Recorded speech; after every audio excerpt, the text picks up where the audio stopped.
All right, so we're in London. We're just off of what park? We're off of Regent's Park. Regent's Park. We found one of these allotment gardens, which seems to be a beautiful program by the city and by some local foundations for this city garden here. It's a beautiful city garden, actually.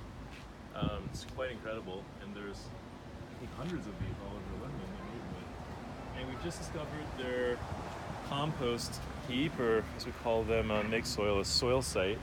And they've got some instructions here. They've got like a 2-bin system that they're trying to achieve. And from the instructions, you can already see that nobody's really following the instructions. They're supposed to be sieving these things and separating the coarse from the fine soil.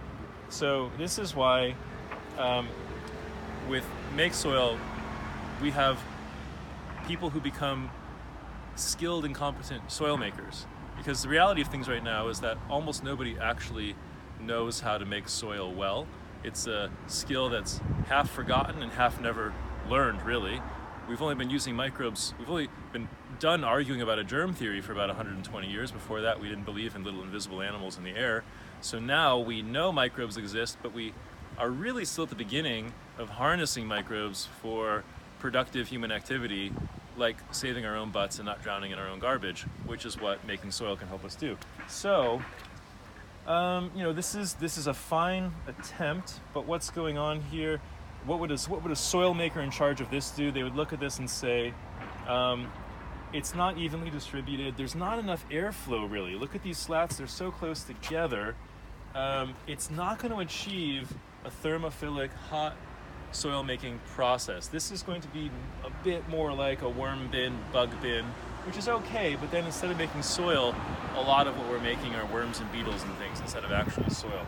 So soon we'll be demonstrating a setup like this, but there'd be more space in between these slats, and there would be some like rabbit wire or something on the inside to keep any pests from getting in there.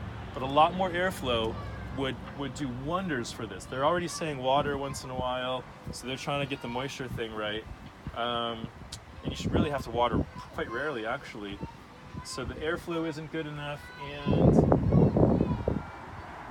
it also kind of needs to be, the carbon to nitrogen ratio might be a little off. There's a lot of woody stuff in here. I think there's not a lot of food waste going on here. So we don't have a lot of like banana peels and apple cores and really juicy wet stuff. We've just got a lot of stocky stuff left over from the harvested food people want. So it'd be beautiful if people could bring, say, coffee grounds here. You go to a coffee shop and you get 10 gallons of coffee grounds from the day. You come here and pour that in there. It's high nitrogen. It's going to help this stuff start to cook. And it's also so granular and fine that it's going to get in all these crevices and touch all these woody things and really create that carbon to nitrogen composition, that bonding that allows a really nice thermophilic soil making process to ensue.